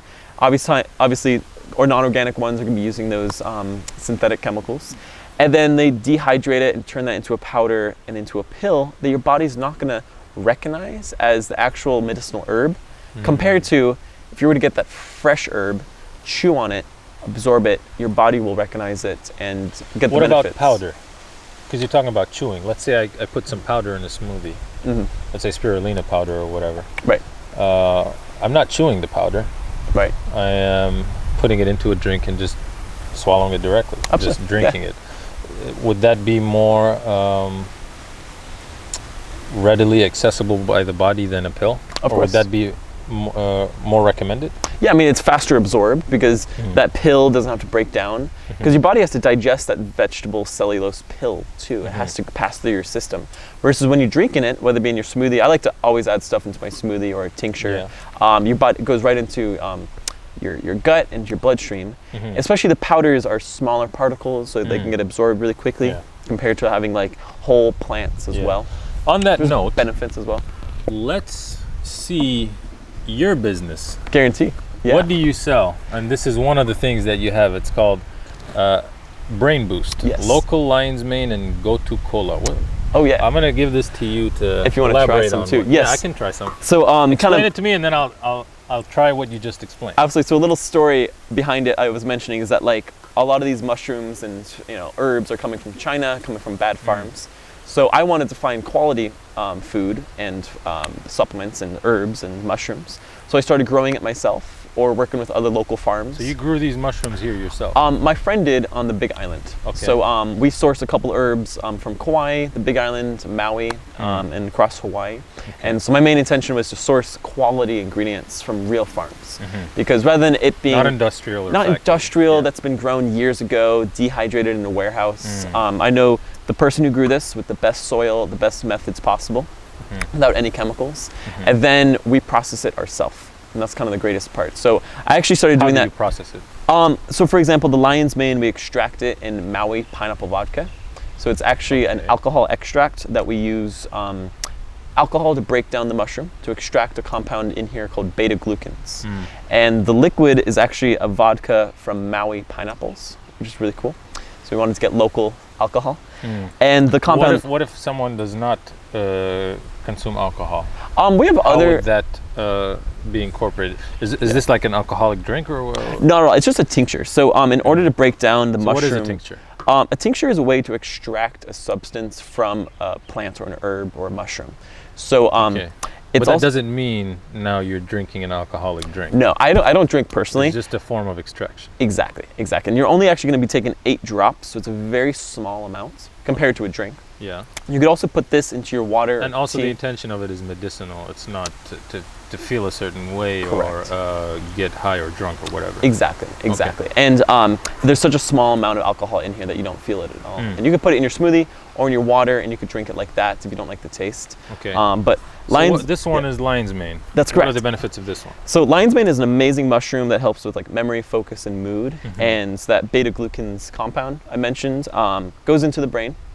It has the ability to create new brain circuitry through a process called neurogenesis. That means there's new neurons that are being fired. That helps with information recall and also accessing your memories and helping with cognitive function overall.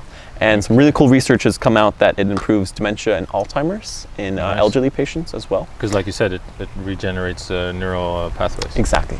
So when you take your brain it is more alive. It's Exactly. more connected. The light bulb is brighter. Right. And so they say we only use 10% of our brain, so this really helps boost that as well. And it's not just lion's mane, which has that a beneficial. There's chaga too.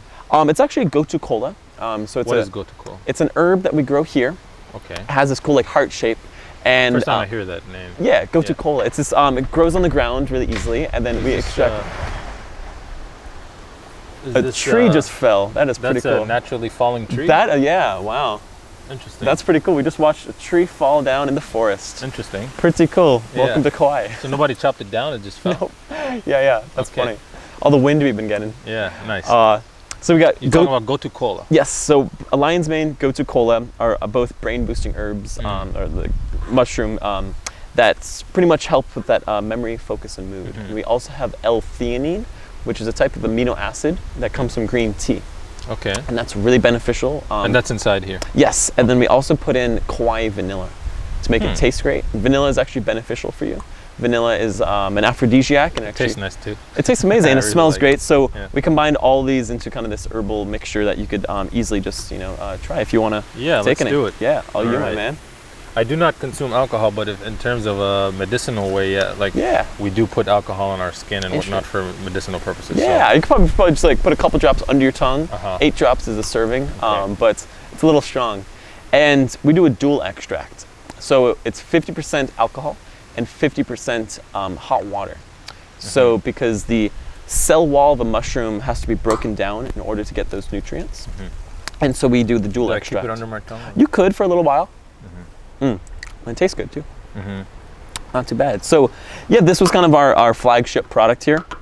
And so I built this brand called the Hawaiian Mineral Company to focus on replenishing minerals that we've lost, like I mentioned, that's not in our soil and water, and to get it back into our diet and food, but also some of our supplements as well, because it is important to supplement strategically.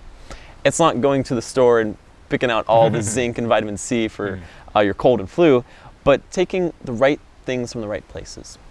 And thankfully here in Hawaii, we have access to such an abundance of herbs and farm crops and amazing things like salt that I wanted to put it all in one place to provide it for people who needed that extra boost, right? And also the timing that you take certain products. Exactly, yes. Like taking a cold and flu medicine when you're not having a cold and flu. I'm not talking about the pharmaceutical medicine, like I'm talking about the herb that helps with that. Obviously it could be beneficial, but also knowing when to take what is a very important section of information that is very useful for people. Yeah, this is a morning time herb because it gives you mental clarity throughout the day. Nice. Whereas we should have taken that before we do this. Although like it's flowing pretty nicely. No, totally. Yeah. This obviously would help with anybody's work, whatever they're doing. It got me through college, and because it allows you to give that extra edge. When did you start this company? It's about a year or two ago, year and a half. I've been working on this for a few years, kind of in my head and synthesizing this knowledge of wanting to put together products for people to enjoy.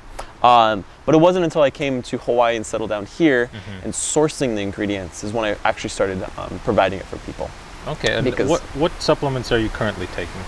I do a lot of my own. So this is the morning time supplement, but at nighttime I have ashwagandha and kava. Woo! So kava is actually this plant right here, which is this really unique. This is kava? This is kava.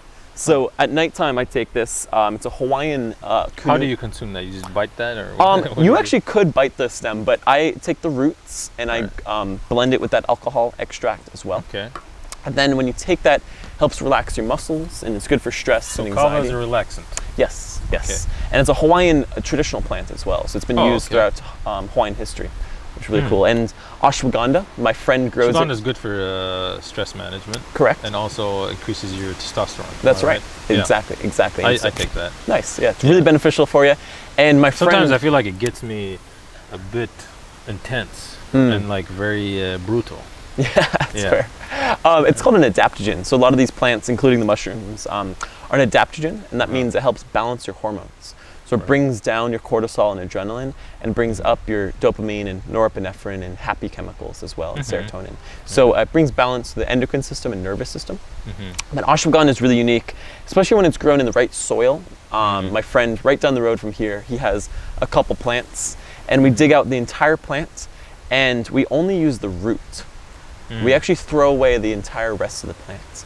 So that's one interesting thing about the supplement industry, including mushrooms as well. Yeah. They're cutting corners and they're using the entire plant. And you're not supposed to do that. For certain highest quality. Exactly. For ashwagandha, for example, you only use the roots.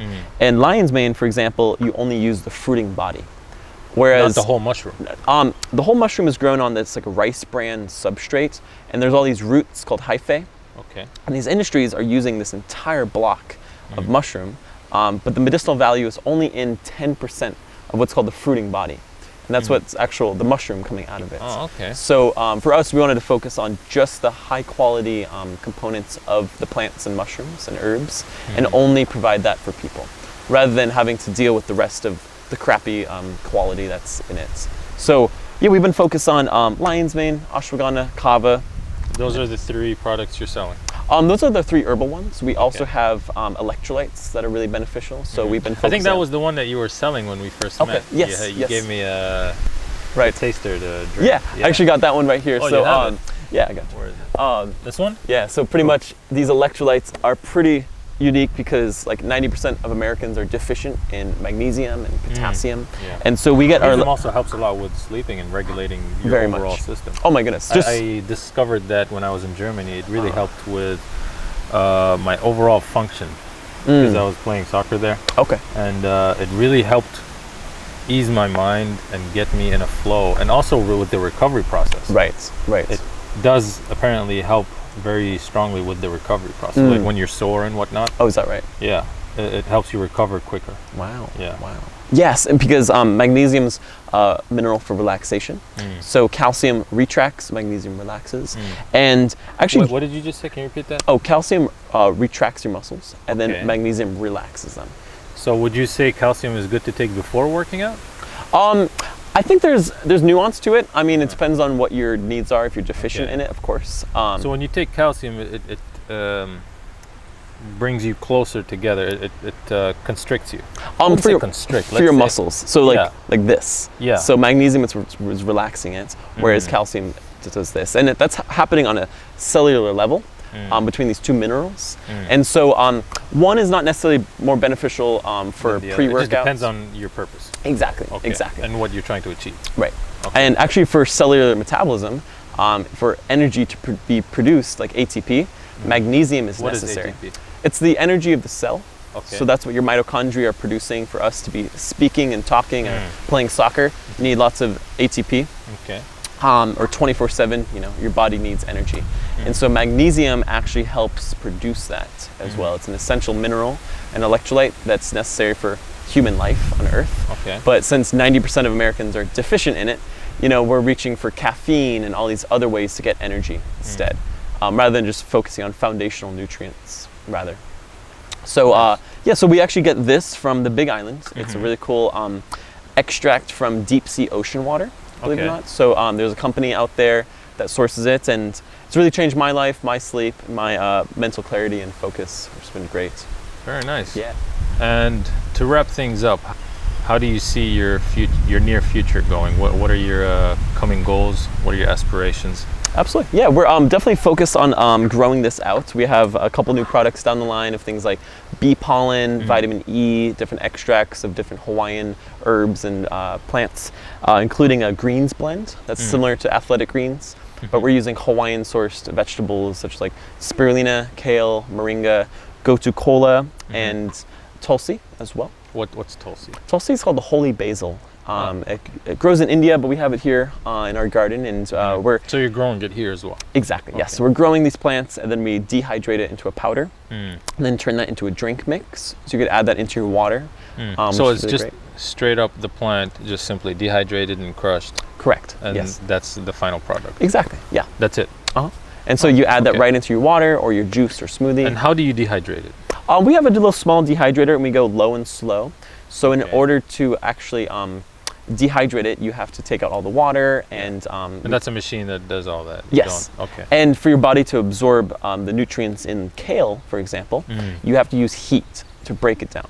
Because if I started... So if you eat kale raw, that's not the best form of consumption. It's not, because there's lots of oxalates and there's a lot of anti-nutrients that are preventing your body from absorbing the benefits of kale. But using heat, that's what they do, you know, in every indigenous culture. They cook their greens. Like in India, they only eat cooked greens. They don't eat raw salad. That's a very interesting piece of information. Isn't because some people say that when you cook something, you take out its vitality. So what's your take on that? It depends on what you're cooking. Yeah. I mean, fire is what made us human, and cooking meat has completely changed the course of human history. Some people eat raw meat. That's right. I mean, there's nuance. Some people do, like the Maasai tribe in Africa drinks, you know, raw milk, raw blood, raw meat. They drink raw blood. They do, yes. Okay. And they sustain their entire life on that. And their digestive tract, their genetics, their biology is designed for that, and that's them. Versus people in Switzerland or, you know, Mexico are all different. I have seen this documentary of the person. I forgot, and I'm not sure whether it's Westin. You said Westin, his name was? Yes, Westin A.Price. Yeah. I've seen this like maybe 5 or 6 years ago, but I don't remember the name. I remember watching it and sending it to a couple people. And the research was saying how, depending on your geographical location, which group of people you were from, you have to, the best diet for each group was different. Right. There can't be a one size fits all. Correct. Like people in Alaska had a certain diet, and the people in North America had one, South America, Europe. And also a big part of the research was how he noticed the dental structure of people would change when they're not in alignment with the natural diet that they were built for. Right. So when you're steering away from your biological origins, because I'm not gonna get into your soul. This is a different thing. We just focus on the physical, the vessel that you're embodying. When it's born in a certain location, or when you've inherited a certain lineage of genetic structure, you're more wired towards a certain diet than another group of people's diet. So you're supposed to eat what your group of people have been eating for centuries. Absolutely, absolutely. Because we evolved and adapted to a certain type of food. Yeah. Whether it be in like India, they eat. They don't eat a lot of meat, for example. They you know, have some chicken and stuff, but they have largely a plant-based diet. Mainly vegetarian. Right, and so their guts are designed to digest chickpeas and things like that better, and rice, than you know, people in Europe. So let's say someone, exactly, that's living in a very cold climate. They don't have that. Because I was speaking to people when I was in Germany, they were always trying to push the vegan agenda on me. I was like, how is this natural? Let's say because I come, I was living in a place that was mainly a desert. So we don't have all that vegetable that you're talking about. So we mainly have cows and goats and whatnot. Right.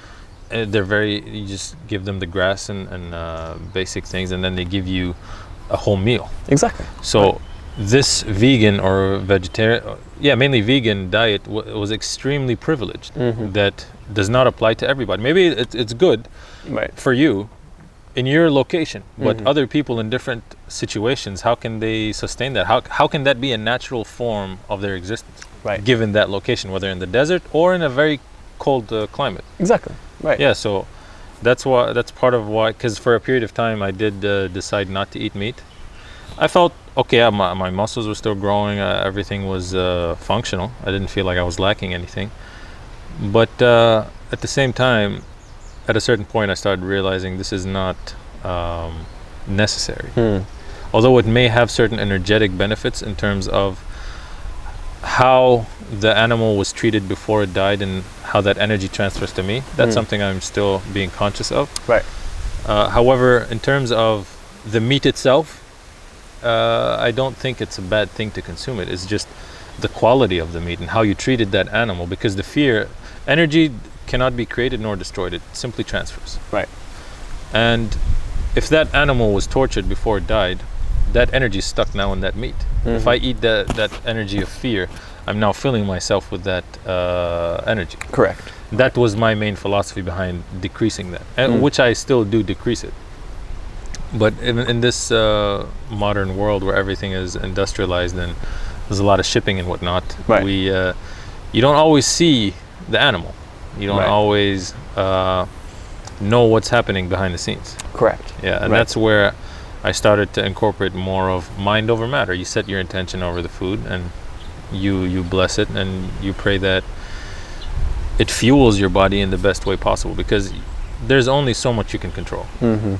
At a certain point, you're just going to become too obsessed. Right. And that negative energy in your mind is going to be projected onto that, and then you're actually harming yourself. It's not the food that's harming you, it's you harming yourself with your own thoughts. Absolutely. In that note, we can also benefit yourself with your thoughts. Mm-hmm. So that's something that is highly relevant for people to think about. And also with the things that they consume, such as these, also, this is not a magical solution. It's simply a supplement to help you improve, but it's not the improvement. It's not like, you know, when they say get this fat burner, it's not like that fat burner is going to get you the 6-pack. No, you have to put the work in. Of course. And this is simply an aid. Mm-hmm. I agree. And there's an interesting concept that I learned of food orthorexia. What's that? It means you're so overly obsessed with what you're eating that it puts you into that fear state, and it prevents you from really enjoying food. Or when you walk into a grocery store or the supplement aisle of a health food store, there's so many options, and it's overwhelming, and it puts your body into a freeze state. Your nervous system can't function and make a decision, nor can you sit down and eat that food with joy and love. Like you're, sitting around with your family. Because you're worried about which decision to make, and you're worried about not having done the best decision. Right, and there's this concept of nutritionism. What's that? Yeah, it's a philosophy of that. So what was the name of the first one you said? Ortho what? Orthorexia. Orthorexia Right. and nutritionism. Nutrition, yes. So, I mean, if people are so overly obsessed with nutrients and ways of eating, because these are all fine details that you don't need to know, you just feel it. Like, I'm not discrediting it or saying it's not important, but I'm saying the average person would not have access to that level of knowledge. Correct. So you simply consume it and see how you feel. Right. And then experts and people that want to specialize in that stuff start to dive in and see the cell and the mineral and all that stuff. Right, absolutely. And if you look at human history, we never had to worry about what to eat.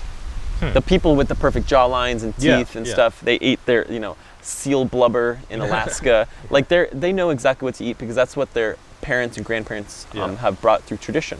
But now in our modern day world, we have a thing called the omnivore's dilemma. So the omnivore eats everything. Right now we could eat meat or plants or fish. Yeah. Maybe not blubber, but what is blubber? Oh, like the seals, like in like the Inuit of the northern latitude. Okay. They eat like whales and seals and things like that. That's just like the niche food that compared to a plant-based diet of a tropical nation, it's completely different. Yeah. So there's so much variance in our food from every latitude of the world and every aisle of the grocery store that we have such dilemmas of what to choose to eat. We're not used to that. Right. And people are hyper-focused on nutrition. Yeah. I want to eat raw meat. Right now, for example, I have to keep on reading every single label and reading the nutrients and seeing what is this chemical, it's not something that I would rather do. Exactly. Yeah. Right. So I think you had mentioned using feeling and intuitive insight versus analytical mindset to choose your foods, because... And also your intention, like your overall state of being. If you're a genuinely positive person and you feel blessed and you are blessed. Right. Even if you drink poison, the poison is not going to affect you as the same way as another person. That's very well said. Because your vibration and your frequency and your overall state of being. Right. That's why it is important to eat clean food. I'm not discounting that at all, and drink clean water. But at the same time, we can't obsess over every single drop of water we consume, because also our thoughts and our overall frequency does transmute that. That's true. Yeah, we go out for a burger all the time, canola oil, 100 different cows in that thing, and I enjoy it. That's a very interesting piece of information that you mentioned earlier. So, because doesn't that also affect the structure of the burger? Of course. And so my main point is that rather than being obsessed and orthorexic about, oh, this bun has to be organic, oh, I can't use soybean oil, oh, it has to be perfect because, I'm a health god. Yeah, we have to be conscious of just being happy, just eat it instead. Be grateful for the food you have in front of you and simply consider it fuel. Right. Right. Yeah. And if you do that just once a week, you go out, I eat some fried chicken once in a while, and you balance it with what you're able to, then that's important. You know? Also exercise your thoughts, your words, because nutrition is not only what you consume through your mouth, it's also what you think. That's true. Which has a huge effect on everything that you do in your life. Of course. So it's not just the supplement. Some of the strongest supplements can actually be the affirmations that you say to yourself, or your journaling, or the books that you read. That's a supplement. Right. Because it opens your mind to a new perception that you previously were not aware of. That's right. And you feel better just because you had that piece of information. That same food that you're eating, you're now feeling better because of that piece of information. Right. Yeah, and scientists are studying that everything, including the minerals in the soil, are all electromagnetic. So everything's vibrating on a certain frequency. So when we input food into our body, it's telling our body to absorb a certain vibration. But mental, emotional, spiritual realms have that as well. So through meditation, through prayer, through fasting. Yes, fasting is a very big topic. Yeah, so you can throw all your food and water away, and in terms of medicines, we're talking about trying to cure diseases and help out with diabetes and inflammation and whatnot. Sometimes going back to nature, doing what our ancestors did. Sunlight, breathing, detoxing through the sauna and sweating, movement, fasting are all primary before food and water, before supplements. And this is all secondary or tertiary behind quality nutrients. And so I think there's a hierarchy of how to operate the human body.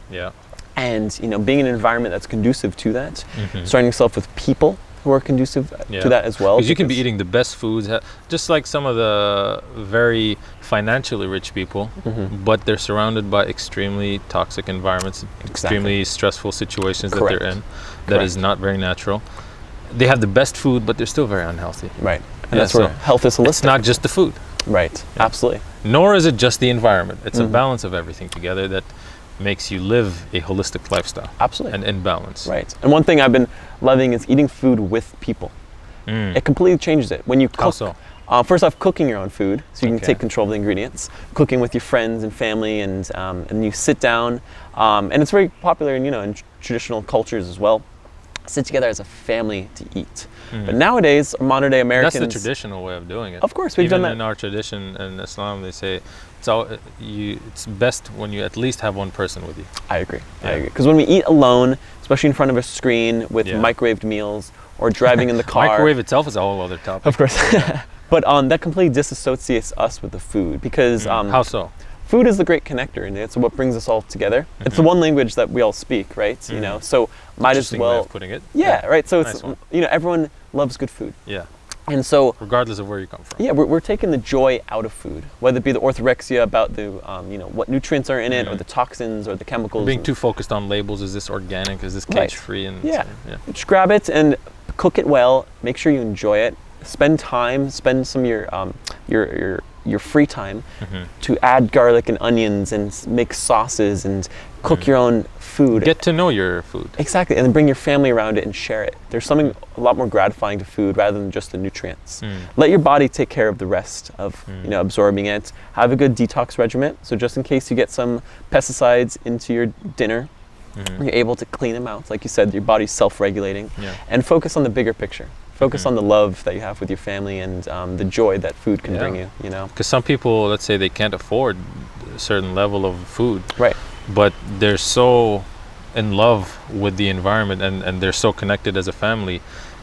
They grow up to be very healthy people. Correct. Like some of the major basketball players, they grew up on food stamps. Of course. How did he develop that amazing body? Right. While he was eating the lowest quality food, he has the strongest level of physical fitness. Right. So that also contradicts the people that say, oh no, we must eat this and everything needs to be of the purest quality. Okay, what about this guy that just came out of the worst situations, and he's extremely powerful? Correct. Exactly. Because there's so much more that goes into the body than just what's in our food, right? Yeah. And talking about certain labels as well, and kind of a good rule of thumb, if you're in the grocery store, like you were asking about different types of eggs, because you stare at the egg aisle, there's like 50 different ones, all different prices, and you think, oh, the healthiest ones are the most expensive, but the best phrase to look for is pasture raised for eggs.